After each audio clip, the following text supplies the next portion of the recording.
What's up, everybody? Welcome back to Clocks Running, the podcast for everything flag football officials. I'm your host, Ant.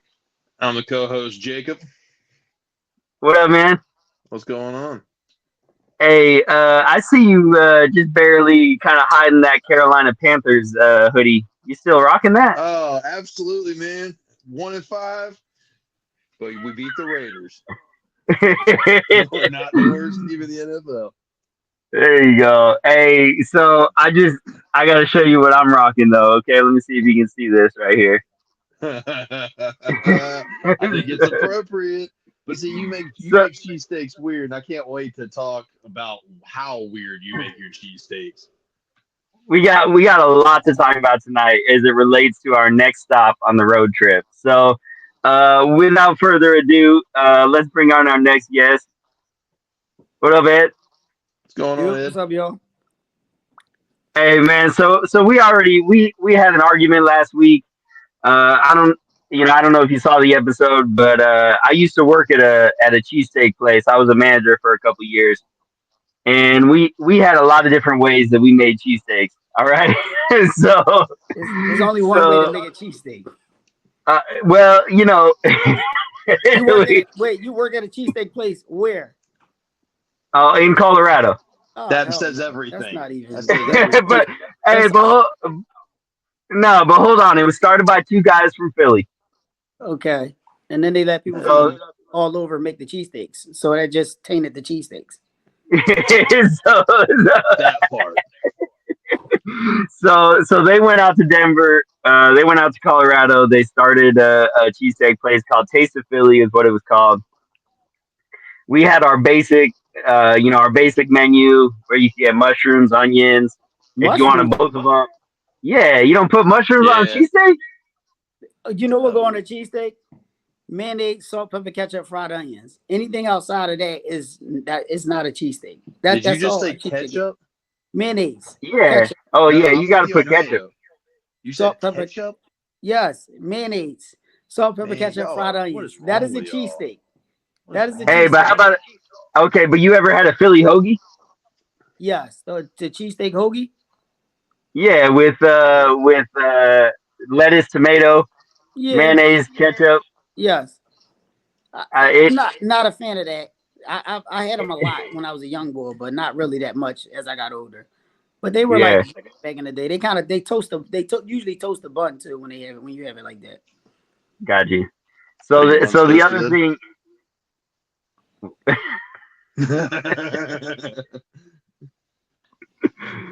hey, so the other thing I brought up last week though but here's the thing, Jacob, he don't count because he literally only eats chicken tenders, and that's I it. do not only So eat chicken. Oh, he's a like we chop. can't talk, Oh, okay. He's we, also a chop. Are we And talking the don't you say know, sixes? that. We can go that route if you want to go there. You're eating chicken tenders. Well, first of all, if they screw chicken tenders up, you don't want to eat anything else from that place. I don't I Tell me I'm normally wrong. don't order chicken tenders on purpose. It's like okay, Well, so y'all don't make anything else. I'll get chicken tenders. I It's mean, you crazy. can just there's other ways Eating to say chicken you're wrong. That's fine. chicken tenders on purpose is crazy. No, there's other ways for you to say that you're wrong. I understand. We'll just keep rolling though. all right, That's insane. all right. Tell him how you make a cheesesteak, Ant. All right, so I know Ed knows all about it, but Jacob, I'm gonna let you know behind the scenes. Okay, we have this big flat top grill. All right, we put the veggies down, whatever veggies you want, whether it's just the onions, the basic mushrooms, onions, peppers is the works, something like that. Okay, you put the veggies down, you let them cook a little bit, throw the steak on. All right, now this was the secret menu. We didn't, it wasn't on the menu, but it was something that one of the owners, you know, showed to me one time. They said you gotta try it one time. We're not doing it all the time or nothing like that. You grab a big, like chunk of cream cheese, and you throw it on top of everything that's cooking. Thank you. Thank you. Thank you. His look says everything. You don't put cream cheese on cheesesteaks. And but Ed, have you ever heard of that?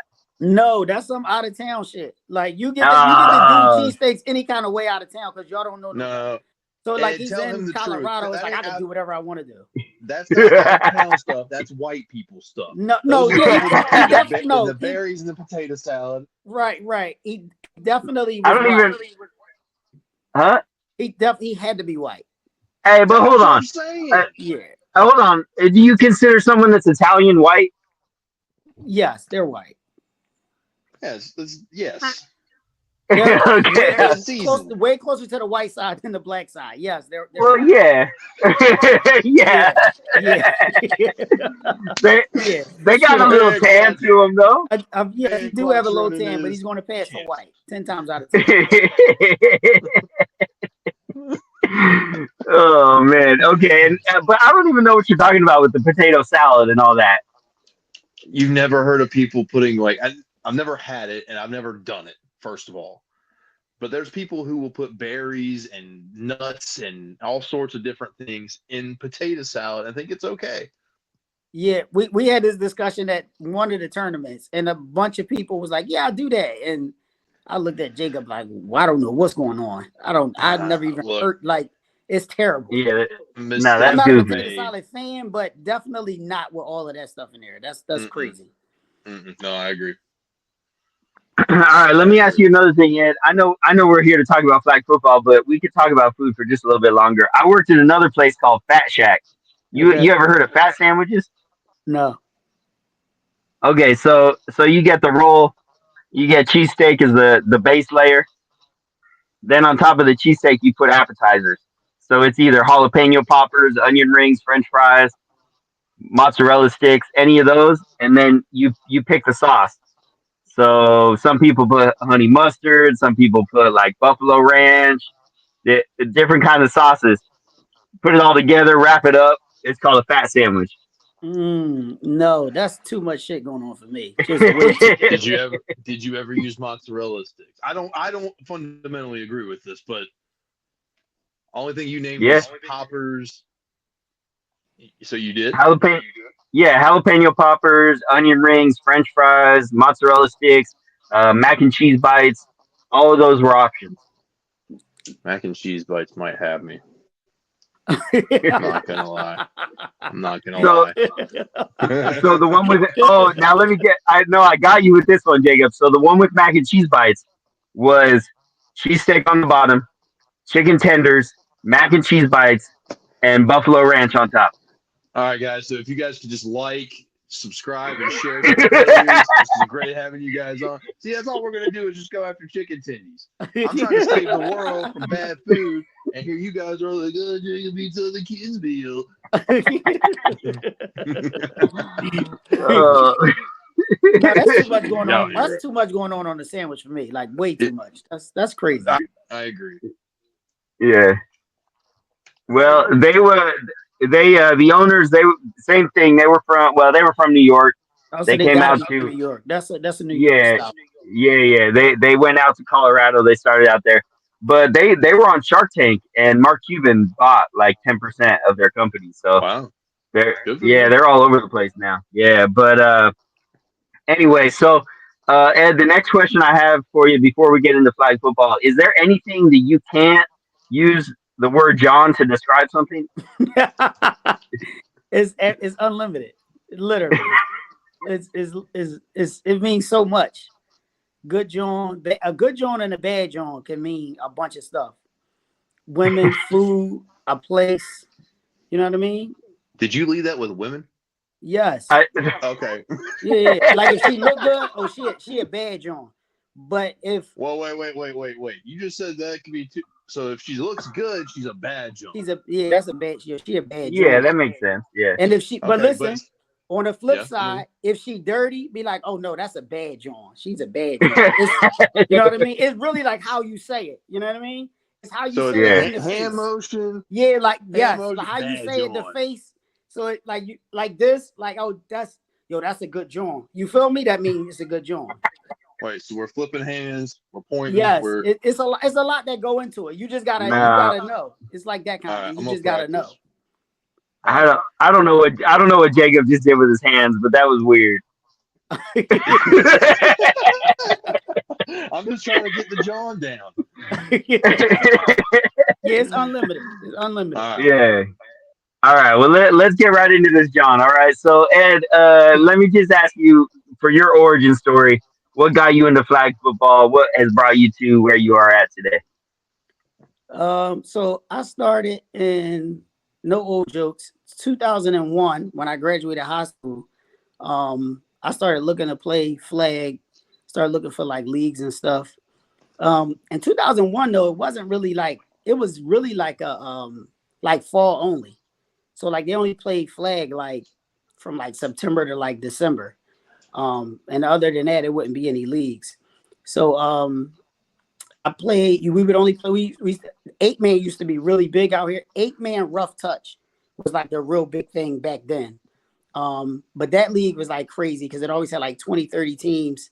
And like you would start practicing in like it was like NFL. It was like you start practicing in like June and you start in like July, and then the season would start in like August, and you play to like probably around like Christmas. The season used to be like low end 10 games, but on like, like 12 to 14 games, not including playoffs. So like you used to play like deep into the winter. And then around like 2010, I got tired of playing like once a year, and I started looking for like little flag leagues to try to play in, like the sport and social leagues. Like those leagues that kind of like charge you a lot, but you don't really get anything other than playing and meeting people, but it's not really that competitive because it's like a sport and social type of league.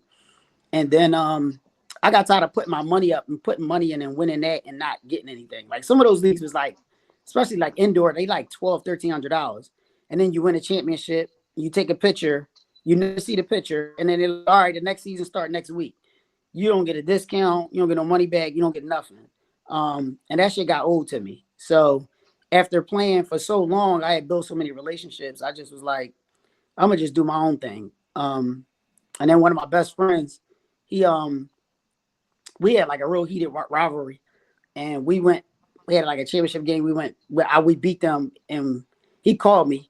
He was Italian, so I get what you're saying. Like, is Italian black or white? Because he was like, you know what I mean, white dude, but he was real cool with the black guys. Like them Italian boys is different, especially an Italian boy from Philly. They different. That's Um, what I'm saying. yeah, they're a little different. Hey, So he called me. I'm Italian from Crenshaw, man. It's a I little was going to say different, we. you know. It's different. So he called me. Yeah. He said, "Yo, fuck this. You gotta do your own thing." And I'm like, "What are you talking about?" He's like, "We're not giving them no more money. You can do this and get paid for it versus us giving them all this money." And I'm like, "Oh, you doing all this because y'all lost?" Of course, I had to rub it in. And then he was like, "Nah, it's ridiculous. Like, just start your own thing. Like, just make your price point and all that, and then I'll sign up." And then so that's how I ended up starting the league. Like I just started because he kind of like was like, we don't need to pay them to do this. Like you do it and everybody will play in your league. So like I started my league. It was like 2015 spring was our first league. And I did a couple tournaments in like 2014, like Thanksgiving 2014. Then I did a couple other tournaments in between. Then I started the league.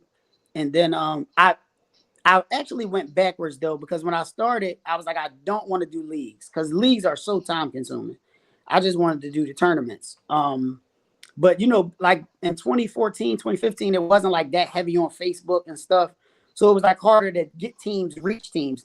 Now you really can put a flyer up online and you can reach people from all over. You know what I mean? It's not like as boost to the ground as it used to be back in the day. So I just started then, and then around like 2020, Brandon, that played for quarterback for Supreme, he's like, yo, you got to kind of get in the 5-man. And I was like, yo, I hate 5-man. Like, I hate it. But 5-man here, like locally, is like they play like 10-yard end zones. The field is like 40 yards wide and like 80 yards long. It's the most ridiculous thing you ever see in your life. I hated it. But then I went out to FFWTC, and their 5-man is like, I was like, oh, this is fun. Like, this is nothing like that local stuff that we do. Because the local style here is for, no disrespect, like fat older players and shit. Because why else would you have a 10-yard rush line and the field be 100 yards long? Because they wanted and a 7 count to throw the ball because they want everybody to feel like included. But I can't play that. Like it's terrible to me. But so I basically like now when I run stuff, I try to run stuff for the players that like to travel. But Philly's so local that we so like lukewarm to it. So it's like we run tournaments around here a lot, and it's just like they just flop a lot. You know what I mean? Like we just don't really get a lot of good tournaments around here because people just don't like the national styles. We have so many local people that want to play the local styles that are relevant to national style. You know what I mean? It's like just always hard to throw a tournament. So so I just got into it strictly because I got tired of paying people. Like I got tired of paying indoor $1,100-$1,200, and it's like we didn't get a trophy, we didn't get a medal, we got a picture that was never on their website, and that was it. Like that's what you used to get when you win, or you get them $20-$30 trophies. And I know how much they cost because my mom used to work at a trophy shop and she used to do them for me in the basement. When I started, that was my end. Like she would bring home all the materials because she worked there, and I would like hand out the trophies. Trophies used to be as tall as the ceiling. They used to be going crazy. I'm like, that shit was free from the basement with a bunch of shit we stole. Like they used to go crazy over those trophies. I'd be like, yo, that trophy was free. But so that's basically I basically started just for my love of flag. It wasn't for money or anything. I just got tired of paying other people to do what I know I could do. And like they don't put no effort into stuff. Like them sport and social leagues is like I play in some of them. Like now, just like some days I just go out there and play. I played a bunch of games with one referee, which is I don't even know how you're charging $85 per person. It's 10 teams out here.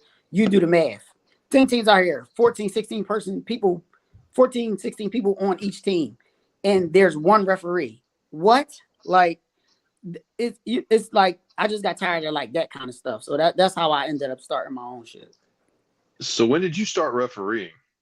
So what I did was when I kind of had the idea that I was gonna start my own stuff, I started refereeing for that sport and social league. And I start like kind of recruiting teams. Like, hey, listen, I'm starting my own thing. Here you go. So and I was kind of like cool with a bunch of players from before that. So I just started with the sport and social league. And of course I was out there like, oh, y'all out here and y'all suck. So I know I could do this. You know what I mean? Like I was like, y'all not doing anything. I at least know football. So, I know I can do this. So I started ref, kind of see how they, ran their stuff. I went and did my own thing. And then they banned me from the league and told the commissioner if I show up to anything, call the cops. Wow. Call the cops on a little black guy. What am I gonna do?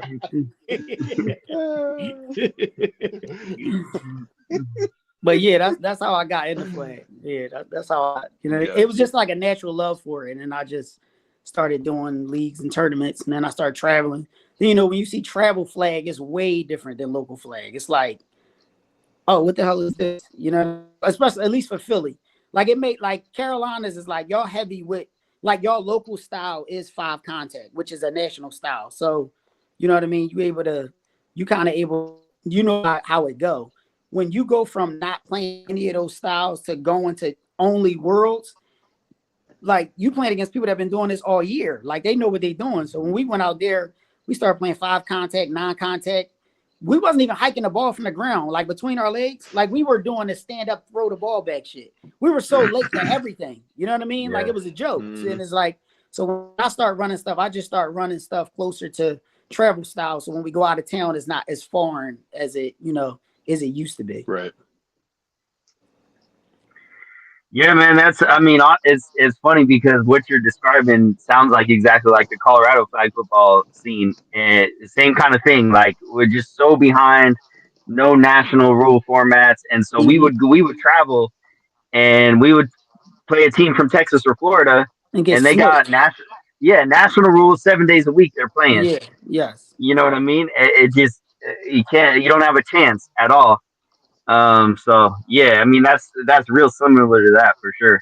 Even the teams that's not good, like when you play that style all the time, you just add more of an advantage than people that don't know, what they're doing. Like we play 7-on-7 contact here. That's not even a thing anywhere else. You know what I mean? So it's like the closest thing to it is, I would guess, is 5s, but the stuff that work in 5s don't work in 7s. You know what I mean? Like, so it's not. It's kind of similar, but not really. So what would you say for you, Loke, like what would you say the biggest reason for leagues, like local leagues and stuff, not wanting to push towards a national format? Like, what's their reason behind that? I think it's because we know, like, you know how hard it is to get a team to travel. You know what I mean? Like, especially 8, 9 man. Like, it's getting 16, 20 people to go somewhere is crazy. We play fives, and getting 8 is a lot. You know what I mean? Getting 8 people to travel is a lot. So people are like, all right, well, I don't travel. So what's the point of me playing a travel style that I don't really like? Like, people don't really like the travel style here. You know what I mean? They'd rather play on the bigger field so they can do goofy shit like score 33 touchdowns in a 12-game season when the field is as big as an NFL field. You playing 5-on-5. It's goofy. Like to us people that play national style is goofy, but to local people that they just want their stats and they want their videos and shit like that. They don't care about, like, competing at a high level or competing against out of town guys. They don't really care. So I don't know that we'll ever warm up to it simply because they don't have a reason to. Yeah. I mean, I feel like I remember looking at scoreboards in like an indoor arena, and the score would be like 85-7. Yes. But that same team would go to Vegas the next month, and they'd go 0-9. Yes, yeah. That's the way it works. Yep. That's the way it works. Because that when you playing on them indoor fields and stuff, like the rules are ridiculous. Like a 7 count, you can't rush, you can't do this, you can't do that. The first down is like 20 yards. It's like the midfield is 20 yards. It's like everything's just phony. So it's like, and then you're playing against like weirdos. You're not really playing against like, you know what I'm saying? Like a rec team from the Carolinas is probably better than in 5 contact. It's probably better than what you're gonna see on a high level up here. But just because, like, they play it all the time, and then like if Bex +1 is the the measuring stick, it take you a while to get up there. But you not to Ant, but yeah. But yeah, it's like when you behind the 8 ball, it's just hard to get caught up with other people. So you just be like, all right, well, I'm not going out of town losing by 30. Like, I'll just stick to the local stuff where I know I can compete. Do you feel like you fight against the grain by doing that, by keeping national rules as your league's rules? Yeah, like. So for the most part, like I said, when I try to run 5s, we don't really get a lot of teams. Like, we may struggle to get like 6. Like, we just don't get teams. When we do 7 man, it's like, in this area, I have all like the best players in our area. So we always behind because nobody want to compete. You know that people don't want to compete. Period. Like, and flag in general too. You know what I mean? Like, I think. When I first got on the scene in 2020, I thought national style was fun. Like, now I see so many people like, damn, they would have never played together 4 years ago. You know what I mean? Like, when I got on the scene, it was like that Florida versus Texas shit was real. You know what I mean? And it's like Texas had a bunch of teams. They competed. Florida had a bunch of teams. And now it's like, I don't see Corey Webb with a Texas team almost ever now. You know what I mean? He played with more Florida Bulls than anybody. You know what I'm saying? Like, but they don't have any teams anymore. You know what I mean? Like, Texas don't really have that many teams. So it's not like, he ducking wreck. It's just like, like they don't have teams. Like, it shifted so fast. Like, the shift was like, damn, it went from just everything being competitive to just like everybody just like, all right, like, we all just gonna go play over there. I just think it's weird when I see somebody super skilled sitting on the bench for YTG. Like, it's odd to me. Yeah, I know. Like, we had George and Pat on a while back, and they were talking about how they talked about how kind of like things are watered down now, where you can win a national championship like 10 times in a year because they're everywhere, and But at the same time, one of the biggest things is it used to be like Miami versus Dallas. Yes. And you would go to a tournament and you knew if you were from Miami, you were going to go against Tampa, you were going to go against Orlando, you were going to go against Dallas, and it's so different now. I mean, it's the same kind of thing. Bringing back to what I experienced coming from Colorado, we would go to a tournament, and if we went to Texas, all those teams would just mush together by the championship game, and it wasn't like we could pick anybody up. Right. So we were taking on where, like, back in the day, it was different. You really represented where you were from, whatever state you were from. Right. Yeah, it's not Yep. really like that now. It's just like everything's all over the place. I hate it. I ain't gonna lie. I hate it. I want people to go back to picking sides and sticking to it. Yeah. Could you imagine if things went back that way? It would make the casual. So like I feel, and another thing I feel like casual, like tournaments are just so like they're just so bad now. Like they're like I thought San Diego was like it not organizationally, like it ran well, but competition wise, that was one of the worst tournaments I've ever seen in my life. Like there was no For as many competition in San Diego. It was no comp there. Like it was for as just many none. teams as that were there. Yes, like I went out there, I was like, the vibes is low, the competition was low. Like it ran well, but it was like, damn, this is like when I first went out, it was like, like Arlington was like the one for me. Like Arlington was like that tournament was like always like competitive. I'm talking about comp was competitive. Like, rec wasn't the greatest, but it was a couple teams in rec that went at it. It was like every level was competitive. Of course, pro being pro, but like, and then pro is like pro 5 non-contact pro is my favorite. That's my favorite style. Like to me, that's where all the athletes and the big dogs play. Even like watching some of the games now is like, oh, this is like, you know what I mean? Like I didn't think Worlds in January was that competitive to me. It just was like, it was like whatever. Like it was a couple games that was like decent, but it wasn't like, to me, it wasn't like that crazy. Definitely not like a few years ago. Yeah, yeah. How do you think? How do you think it could go back to that? I think the hardest thing, I think, is less top end quarterbacks now. You know what I mean? I don't feel like if you got to name 5 really good 5 non-contact quarterbacks, and the talent is not as spread out as it used to be either. You know what I mean? When you got the top people, like you got, Mark, Hoosh, Velt, Pablo. When you got all of them on one team, you basically taking away from the whole tournament. You know what I mean? Like because they're all on one team. Now that's a good team. It's good to watch, but it's hard to be competitive when all those dudes is on one team now. You know what I mean? It's like it's tough. You know what I mean? Like, and when you're not really competing all year long, it's like I don't even know what was the best tournament I've been to this year. Like I can't even tell you like which one I went to. Like, oh, this was really good. Like they said Nashville was good.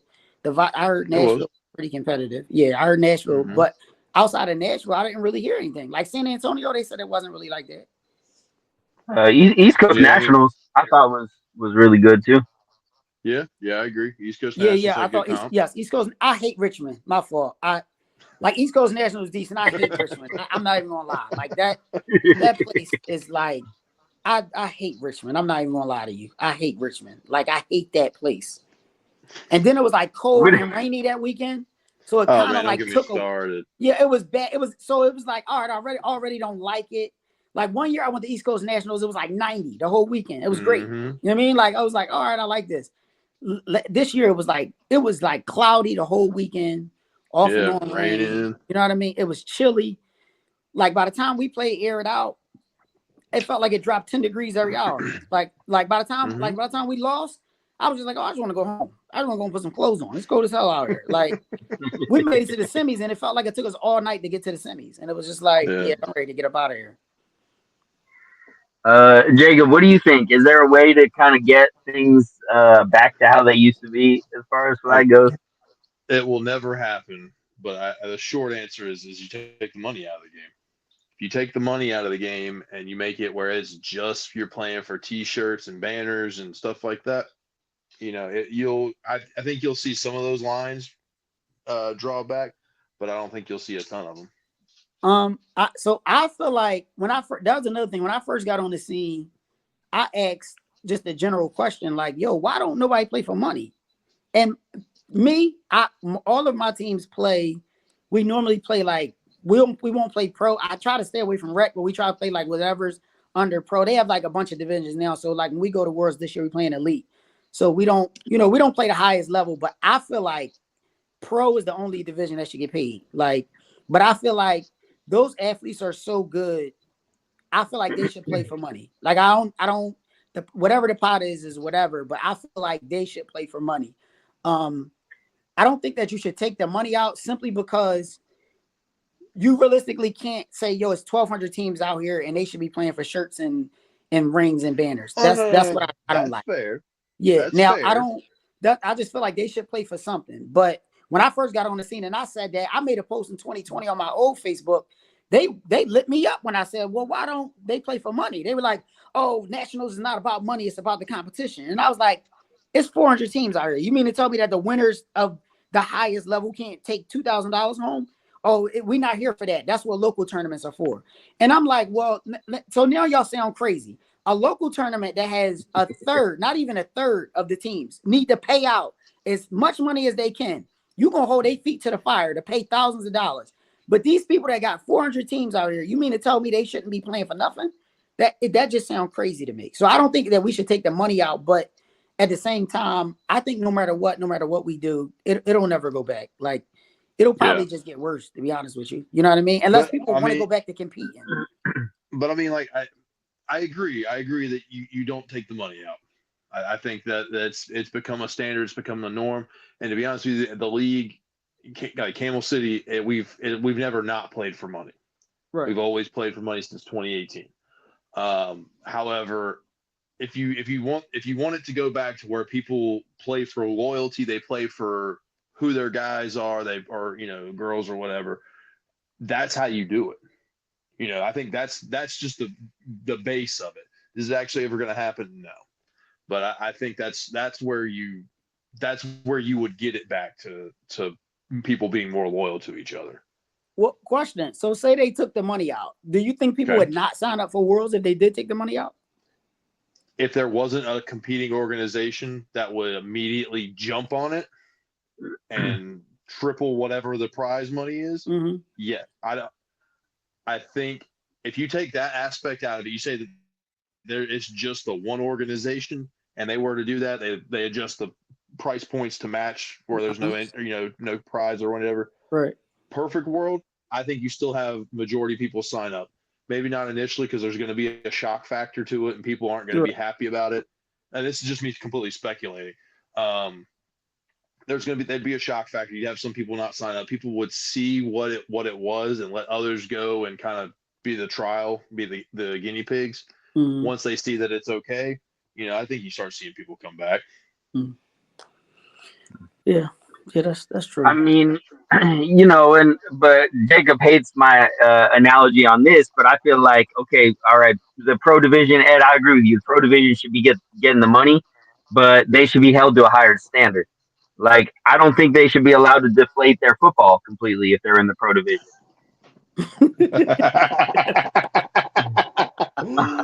And dog, we've had this argument. No, listen, you want some super referee shit with that one. Tell me, you gotta put your cape on with that one. You put your cape on. You want some super ref shit with that one.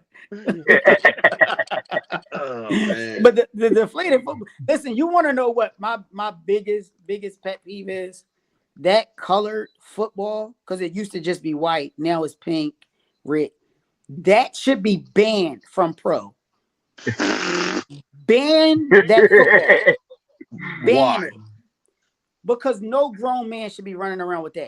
Women and children can play with that football. No grown man should be playing with that football. Like, none. First of all, it's not a football. I don't even know what it is. What is it? Like, you ever caught it? It's rugby. It's rugby. It's so nasty. It's nasty. And listen, that football ruined flag. Do you hear me? With all these people that can't really catch turned into one-hand catches. And what is the common denominator in all those highlights? A bullshit football. I hate it. Bro. Listen, in our A League here, they already know don't bring it out. I will tell them, I will throw your ball on the roof. Don't bring that ball on my field. They already know. Don't bring that ball out here. You cannot play with that football in our A League. You cannot play with it.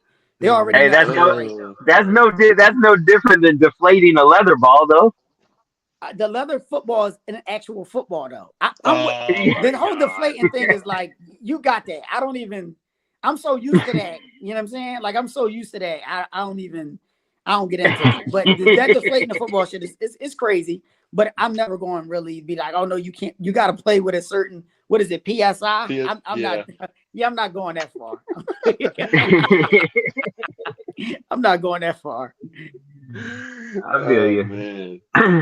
Well, all right. Well, let's move on to something else. I know you kind of mentioned in your origin story, officiating, playing, being a director. I've been in a tournament where you both officiated and played. So I just want to hear about how you balance those roles now that you are kind of, you have all these hats that you wear. So I try not to ref really. The only thing I really I'll ref like, because people are flaky. So sometimes I get stuck refing. Like, I'll sign up 8 refs to ref, and then I've had people do the weirdest shit, like, oh, you didn't tell me at the time, so I didn't show up. And I'm like, you didn't see the schedule on the site? I don't. Okay. All right. Like, okay. All right. So sometimes I don't go to the field to ref, and I get stuck with refing. When I plan my events now, I never put myself on a ref schedule. I never try to ref. If a league play, I will ref because, I don't have anything else to do. I don't really play that much league play here. Because we play so much contact and I'm not getting hit. So fuck that. Like, I like to look at it, but nobody's hitting me. That's all. Like, you're not bodying me up to pull no flag. My days of that shit is over. So I'll ref, but and when I run tournaments, I just try to I try to just be a director. You know what I mean? And I'm kind of like, delegating now. I hired a director. When I want to play, I'll let her run the tournament. And if anything, she needs to. She runs shit pretty smooth when I'm not there. She does a really great job. So like I try not to do all. My days of that shit is over too. I used to, when I first started, it was just me. Like, my son started coming out and helping, and he like really, I always say he kind of run the league because I run everything by him. He's 20 now, but when he first came out, he was like 14, 15. But I used to do everything by myself. I used to get to the field. I used to line the field by myself. I used to set the cones up. I used to ref. I used to do the point differentials and shit. Thank God I ran in the Zorts this year. I used to have to do all that shit on I used to have like a notepad that did it automatically. So when I put the scores in, it would do it for like a spreadsheet, but it was just an app.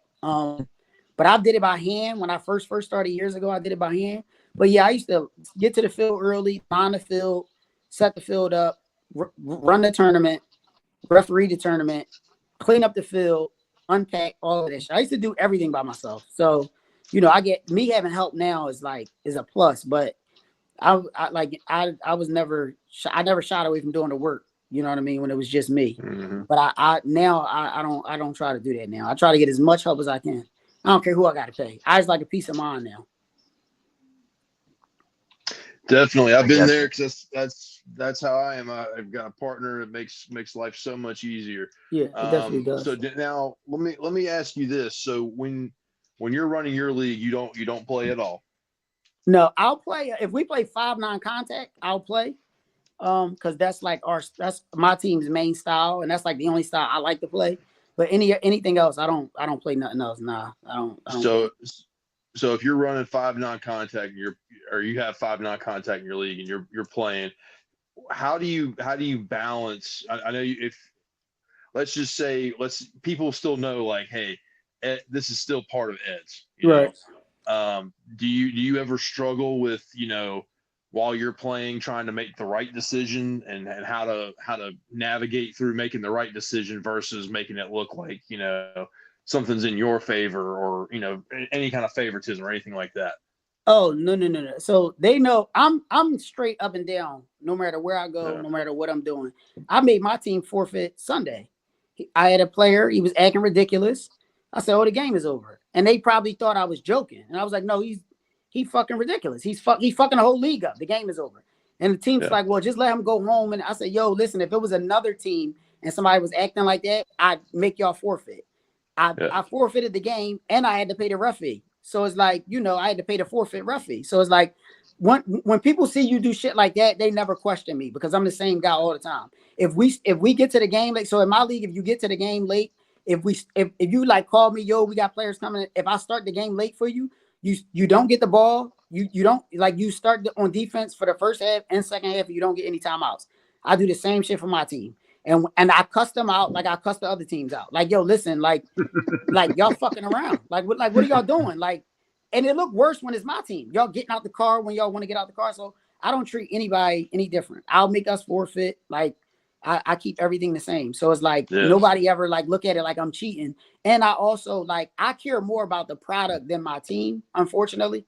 Well, fortunately, but unfortunately, if it's if a ref make a bad call, I'll stop the game. Like, listen, that's not, especially when we doing fives, because like my thing is that our league play prepares us, our referees, for when the out of town teams come in to play in tournaments. Right. So if y'all don't have an understanding of the rules on a Sunday when 30 teams from other places is here, we just gonna look bad. So it's like I need you to get this right here today. You know what I mean? So it's like I'll stop a game. Like, listen, no. Like, you know, most refs don't know if you call a timeout on a conversion, it don't start until the other team starts on offense going the other way. I'll stop the game and make sure they understand that. You know what I mean? So, and I hate reminding people of this, but you know, my refs don't travel as much as I do, so they're not on like they're not as on the rules as I am. But I just keep everything the same, and then when you do that, people respect you and they don't really question me. That's good, definitely. Okay, so let me just back you up a little bit here. So you're on offense, your team's on offense, you're on the field, and a ref makes a bad call. You haven't had the defense ever be upset at you for stopping the game and trying to help the official? Oh no, I don't get in that. No. I'll make if they ask about like a rule, like if they ask for clarification on a rule. Oh, okay. But I don't change no calls. I'm not in that. I don't. And my thing with my team is don't talk to the refs. They don't know what the fuck they doing nowhere. That's how I feel. I felt that about refs since 2001.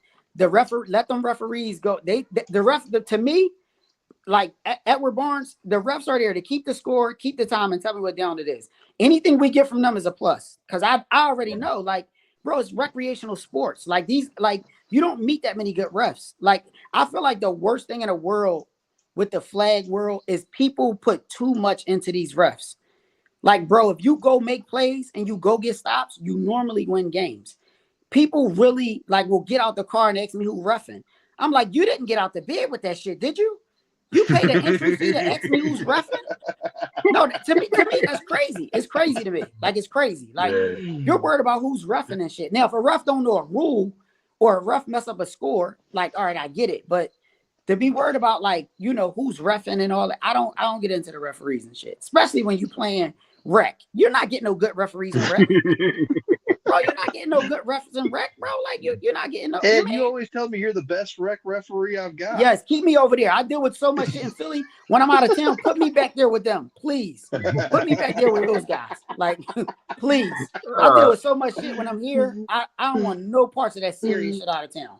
Like, I'm out of town. Please put me with the rec boys. Please. Oh man. Hey man, that reminds me about when we were in where were we at? Santa Clarita, and you and me did the women's contact championship together. And man, you be chilling, man. you just I don't even know. A lot of times I'll be like, yo, y'all could stop trying me. Like, y'all ain't gotta try me out here. Like, just you wasting your time. Hey, you know man, what I mean? Steve Harvey did a great job working together that weekend. Oh my God, that guy. You see what I'm saying? Listen, when I tell you this guy didn't do the play clock and he was on a line, he didn't do the play clock the whole tournament. And I counted because I started getting so annoyed I had to count. I asked him 7 times in one day to do the play clock. He never did the play clock. He didn't do the play clock one time. So, like, you know, pool players, whatever. But, you know, like, when it get to those close games and it get to under 3 minutes, 2 minutes, and the team is trying to get the ball back, and time matters. They run 2 plays, and it's like 1 minute warning. And he's like, wait, it just was 5 minutes. How did they run all that? And Steve Harvey, he not doing nothing. He's like, Steve Harvey keep killing me. And listen, and this the one that's going to send you over. The next day, right? The next day we did 5-on-5 contact. Our first game at 9:00. Do you know how when you hike the ball and 5-9 contact, if they don't rush, you get the 5 count? and 5 contact, he started doing the count and then blew the play dead. Almost ran off the field. Almost ran off the field. Like, listen, when I tell you I lost it, I lost it. Do you want to know why? Because they threw a touchdown and in midair, it's nobody back there, just the receiver. They throw the ball. He go to catch the ball. Referee blow the whistle dead. He said, "That's a 5 count." I said, what did he just do? They lose. The other team is losing it. They losing it. I said, listen. I said, it's 9 o'clock in the morning. We did 15 games yesterday. He looked like Steve Harvey. Just cut him some slack. He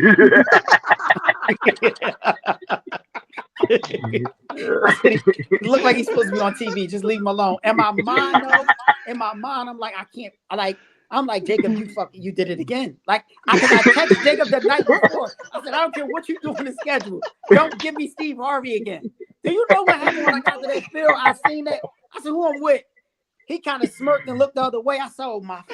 I said, I can't believe it. I said, I have one request for you. Don't give me that guy again. And what do? He go out there and do a 5 count and 5 contact on a touchdown play. Do you hear me? On a touchdown play. Yo, it was the worst. But this is what I'm saying, bro. This is what I'm saying. I don't expect nothing from them referees, but to know the score, what down is it? What's the time? That's it. That's all I expect, especially when it's people like Steve Harvey. And I feel like when I text Jacob and say, yo, can you do me a favor? Just don't give me this guy. I feel like you're like, oh, I got something for you. You definitely getting that guy. Oh man. I don't know about Jacob, but I'll tell you this right now. He might not admit to it, but whenever anybody makes a request, he does the exact opposite.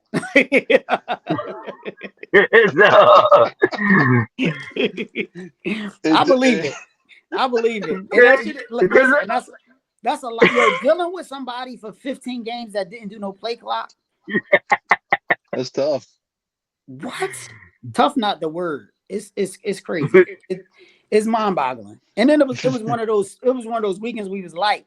So it was a 2-man crew. Mm-hmm. So it's like, you know how like 5 non-contact, you the 7-yard rush line, there's only 2 of y'all. You probably got to get back there. Mm-hmm. Oh, bro. Between that and dealing with him, and he kept smiling. I'm like, yo, stop smiling. Like, back here. He's 70 years old. He can only do a line of scrimmage. You know what I'm saying? 70 years old. It was a burnout. That's what you call a bad jawn. That was a bad jawn. That was a bad jawn. Yes, that was a bad jawn. I was mad as hell. He was smiling because he didn't have to worry about the play clock. Oh, like he was killing me. He was having the best time of his life. He really was.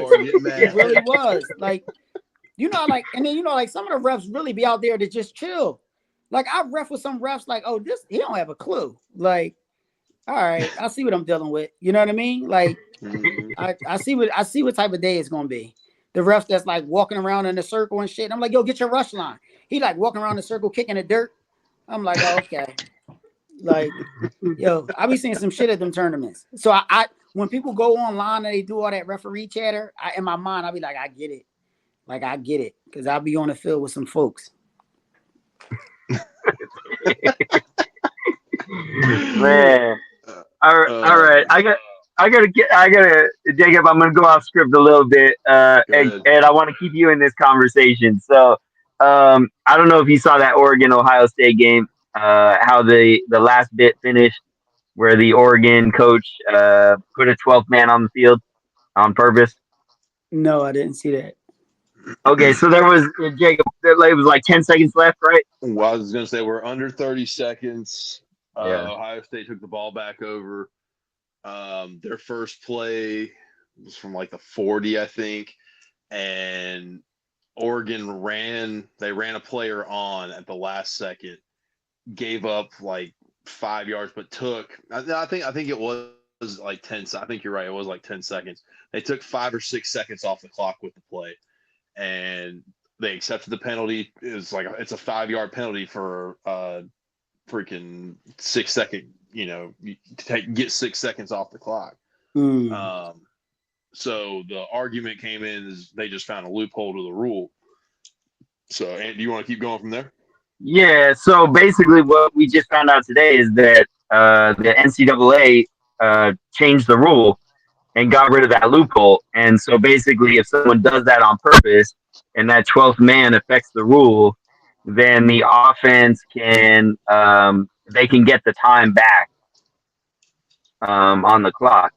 So it's funny because just last week when we were in Harrisburg, Sonia mentioned that in some of her local leagues, the youth leagues will just change their rules like mid-season. And Mm. so, depending on something that happens, they'll go back and they'll be like, "Okay, we didn't like this. We're just change a rule." Well, apparently, it happens at the college level too. Do you think that that's something that should be happening, where a league has the ability to just change a rule in the middle of the season? Uh, uh, is so I've had that, and I just told teams like, I know it sucks, but we can't change anything like that mid-season. You know what I mean? I don't. The you can't do that. That's how I feel. Like not mid-season, you can't. But I get why they did it though, because if it's on national TV and a team see that once, you're gonna have to deal with that 100 times on Saturdays for the rest of the year. So I get why they did it. For a local league's not playing for millions of dollars. So I don't think that they should do shit like that. I know of people here. It's a league that my team, one of the Philly teams, they went out to Jersey, they played. And the Philly teams always got a target on our back because we talk so much shit to people. When we go to New Jersey and all these other places, people already like, they already got some shit like against us. So they changed the rule mid play in the championship. So they play only in Philly. We play fumbles are live, right? Because I like to keep shit close to football. So we play fumbles are live, right? We just like to play football. So what he did was the offense started with the ball like the 3-yard line, right? Center snaps the ball hits the ground. So it's supposed to be a safety. He said that in the championship, he said that because it's an unfair advantage for the defense, he's changing that. So it's no longer a safety. They get to redo the snap. And I feel like when you're playing for money and you've been playing that way all day long, you can't do no shit like that. Like you cannot Absolutely. do that. And a snap is not a rule. A snap is like that's a player physically snapping the ball. Like that's not, if you can't snap the ball, what you doing out there? If Yeah. we've all seen bad snaps happen in the worst times, like I've like made bad snaps, so I don't think like in the middle of a game you can change it. But for the NCAA, when you're talking about billions of dollars being like on the line, I feel like you got to change that because that's just gonna make. It's kind of like when, do you remember when I think what's his name, Pickett from Pittsburgh, when he did the fake slide? Oh yeah, and they Yes, changed and the they rule for that. immediately changed that Monday. Like you can no longer fake slide. You know what I mean? Because you can't do that fake slide because you get like when they get themselves up. Now the defender can't do anything. He fake slide, run it down. You can't have that. So it's like in instances like that. Like I get why you got to change the rule. But how would so Kenny Pickett's situation with the fake slide, that was a player safety thing. We all agree with that. Mm-hmm. I don't see how adding a 12th man, obviously we know what it is. It is a penalty. It's absolutely wrong, and it's giving an advantage to whoever has it. But it's not a player safety thing. So I don't see. I get that it's a detriment to the game. I understand the rule change, and I'm fine with it. What I'm not fine with it is it happening in the season where you've just allowed a team to win a game off of it, essentially. Mm-hmm. And now you're coming back and saying, okay, and this isn't like, Louisiana Tech and Idaho State. This is two top 5 teams in the country that just affected the national rankings. Potentially affects the college playoff seedings.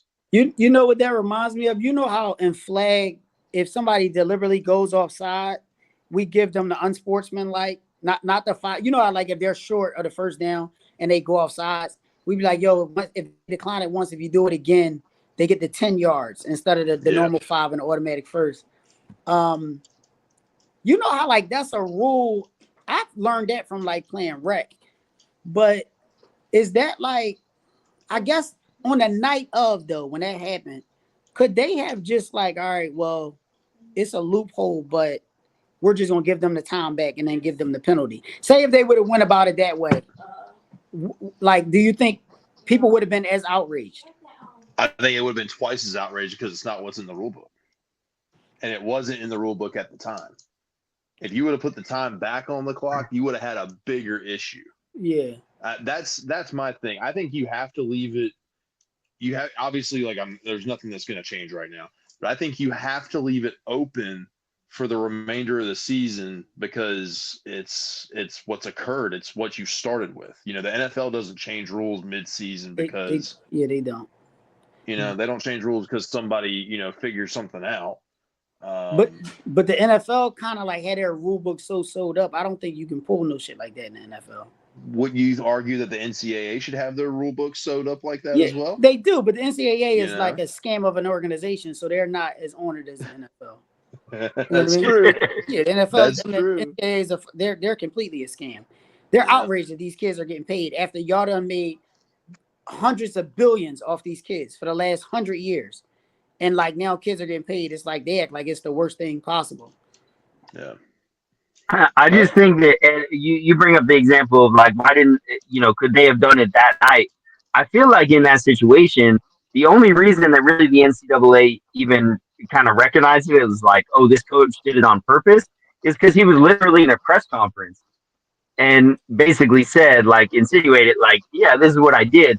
You think about it, those officials on the field, all they're doing is they see a 12th man, they count it, they throw their flag out, and they play it out. So it's not even like, I don't even know if in the moment somebody could have been like, oh, look, he did this on purpose. We got to change this right now. You know what I mean? Like, even if somebody up in the booth, how are they going to recognize that and be like, because then it's intent, right? Then you're saying the intent of the coach was to do this on purpose. It gets, Well, question. I thought 12 men on the field is a pre-snap penalty. For offense, it is. You can't break the huddle with 12. On defense, you can have 12 on the field all the way up until the ball snap. Okay. But yeah, I mean, it's to me, I don't know, you're catering to, because I guarantee you Ryan Day and whoever the athletic director for Ohio State and all of them, they went and flipped their lid over that. Because I mean, at the end of that puts them out of the conference championship unless something crazy happens in the next few weeks. And it's going to make them have to get an at-large spot for one of the playoff spots this year. So they're not going to be one of the top 4. So I think they, it's kind of a knee-jerk reaction. And I think that it's, for as established as an organization it is, it's it doesn't look good at all. It's not a good look. Yeah. Well, like I said, they're scammy, so they don't. They you know what I mean? Like it don't. It's right on par with their brand. They're scammy as fuck. Yeah. It's got a real big issue with the NCAA. They scammy. You know what I mean? Their whole thing of like how they used to make players transfer and then sit a year. Like what? But the coaches can leave mid-season, right after the season. If another school calls and want to give them double the pay, like you got the kid, you go into the kid's home, you sitting with the mom and the grandmom, and you got them, I'm gonna do this for you. I'm gonna, hey, you do this, and then Alabama calls because Nick Saban leaves, and now you done spew lies until this whole family dynamic, and then like you go off and do what you want to do. But if I transfer, I gotta sit a year. Like the NCAA is just itself is just like it's ridiculous. That's why it's so upside down now with the whole transfer portal. And I don't really like the transfer portal. Like they need to have some type of hold on that. To me, that is just a little bit wild too. Like it's a lot, but it's like overall though, it's messed up now because they didn't fix anything for as long as it was out of control. Like it was so bad for so long Now it's just, it's going haywire because they just never did what they were supposed to do.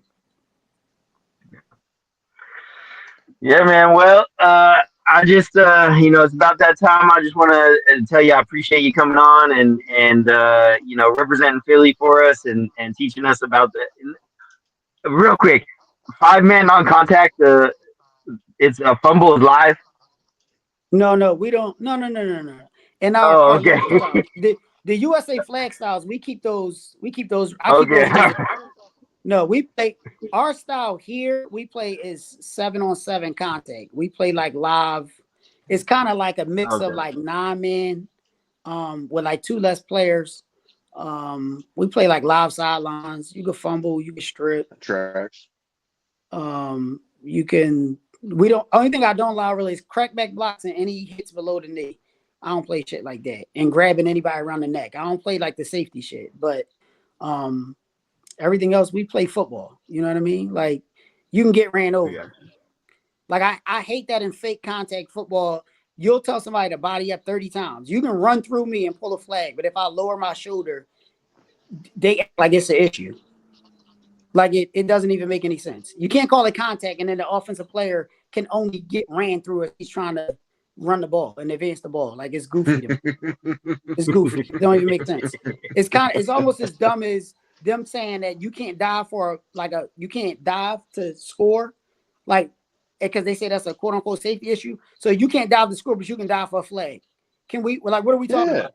Like, what are we talking about? Like, it's so much stupid shit with like people in their rules. Like, it doesn't even make any sense. Like, I'm literally doing the same motion where I'm lunging, and when you're playing on with them little ass cones. So how hurt are you going to be? And diving that's a personal choice.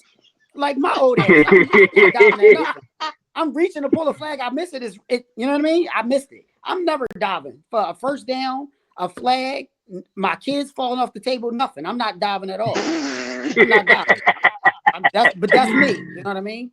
I'm not diving. Hey man, diving's a personal choice, just like putting cream cheese on your cheesesteak is a personal choice, man. You know what I mean? So what that is criminal. You feel me? Thank you. Cream cheese is crazy. I've never heard of it to today. Oh man. You gotta try it. I'm just saying, try it once. I'm not. Try it once. I'm not. Thank you. It's a type of cheese, man. No, yeah, so I'm not doing it. You're not putting that on a Philly. No, right. Gouda cheese on a cheesesteak is like, come on, what are you doing? Like, it's really just American. It's just really supposed to be American. I feel you. I got you. I know. I get it. All right, man. Well, I appreciate you coming on, and please, now that you've been on the show, please take the time to subscribe on our YouTube channel and spread the word, and just so more people can check us out. But you have a good night, Ed, and we'll see you soon, man. All right, y'all. Be safe. Be good, Ed. All right.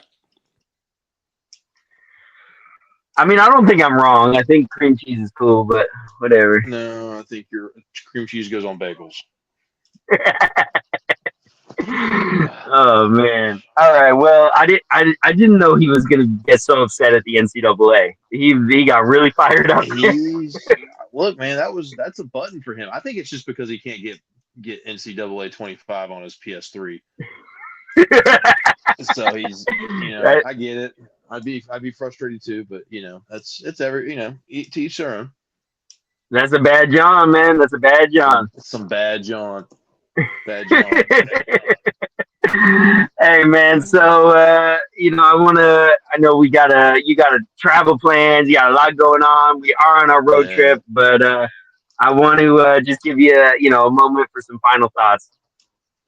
No, man, we got Orlando coming up this weekend. It's really turned into a big youth event. Our youth teams our high school girls are trying the new sevens format USA Flag has. I'm really excited to see how that works out for them. And then it's gonna be a big fives tournament this weekend for youth as well. We've got our adult teams, our usual suspects that are going to be there, and it'll be a good time. I'm pretty excited for that. So looking forward to it. We'll see what happens, and be able to report back when we get together next week. Yes, sir. So just something I want to speak on. I know we weren't able to talk about instant replay, but we'll cover that next week. But one thing I do want to cover is I was watching some leagues out in California this past weekend. They had their playoffs and their championship, and there was a key moment where a really good player ended up getting thrown out of the game because of how he was speaking to the official. He was speaking to the official, and he got one. He continued, and he ended up getting too unsportsmanlike, getting thrown out of the game. So the only thing that I will say, I know I do challenge. I kind of put challenges to pro players a lot. Those kind of things. This will be my challenge to officials out there. Be willing to throw your flags. If you are getting spoken to in a way that feels disrespectful towards you, if you're getting cussed at, if you're getting called out of your name, do not be afraid to throw your flag, because you can set the trend. You can begin the process of having players change their mindset that it's okay. Because I know when I first got into flag football in Colorado, every official was getting just constantly cussed at, talked down to. The disrespect was so bad, and I just feel like, even on a national level, everywhere you go, there's just a mindset. There's a culture around the fact that, like, oh, okay, they got stripes on, we can talk to them however we want. But officials got to do their part as well. We got to be willing to say, okay, at the start of the game, I do it at the coin toss. I say, this is my coin toss. I'm talking to both captains. This is your unsportsmanlike warning right here. Let's keep it about football. You guys wanna ask Absolutely. me questions. You guys want clarification. We can do that. But the moment you start cussing at me, talking down to me, being disrespectful, the flag is gonna come out. It's gonna be 15 yards. Hmm. Second one, you're out of the game. I try to set that standard right away, because it's a lot easier to do it a coin toss before the game is started, instead of doing it with 1 minute left in the championship. Yep. Absolutely. So Yeah. I mean, so that's my yeah. Go ahead. yeah, use the tools that you have. Make it worthwhile, and make your thoughts and your expectations known. If teams know what you're going to put up with and what you're not going to put up with, if they don't know, they're going to test the limits. They're going to see what they can get away with. And then when one person says one thing, and when things start to unravel and things get out of control and you're trying to backpedal, they're immediately going to lunge to the fact that you didn't say something earlier. So to Ant's point, set the tone immediately. Let them know what your expectations are, and let the game ride, and staying true to your expectations. I see a lot of people who will talk a big game and from the beginning and say, yeah, we're not going to do this, we're not going to do that, and then you get out there and it's like a three-ring circus. So Yeah. take control, be the person you say you're going to be, and rock and roll. Just have a good time, do the best you can, and good things will happen. Yes, sir. All right, man. Well, I know you're gonna be traveling to Orlando. I'm gonna hit the road, and then I guess you're gonna fly to our next location. Is that what we're doing? Yep, that's what we'll do. We'll meet up next week. I'll hop down there real quick, and I'll fly right back. Don't worry. I There got we my go. my, All my, right. my Well, spirit ticket book. We're good to go. oh man, I'm nervous for you already. Hey, brother, it'll be good. It'll be good to go. I'm excited. There we go. All right, man. Well, just to everyone out there, please like, subscribe, follow. We are on YouTube. This was a fun one, and this is worth watching on YouTube with Ed from Philly. This is a good jawn, I guess would be the best Yeah, this way was to a put real this was a real good jawn, as they say in Philly. it. I don't know about all the way up here, man. Look, I'm working on it. Okay, like there's got to be a little bit of grace for me to get this down, but I'll get it. Oh, I'll get it. all right, fair. All right, fair enough. We are on every platform you can listen to podcasts, and then most of all, we got all of our content on a daily basis: Instagram, Facebook, Threads, Twitter, TikTok. We are all over the place. So we appreciate everyone going on this road trip with us. It's been a lot of fun, and I feel like we're learning a lot about every different region so far. And we've only made 4 stops, so I'm Yep. excited for what's next. Me too. Y'all have a good night. Be good. All right.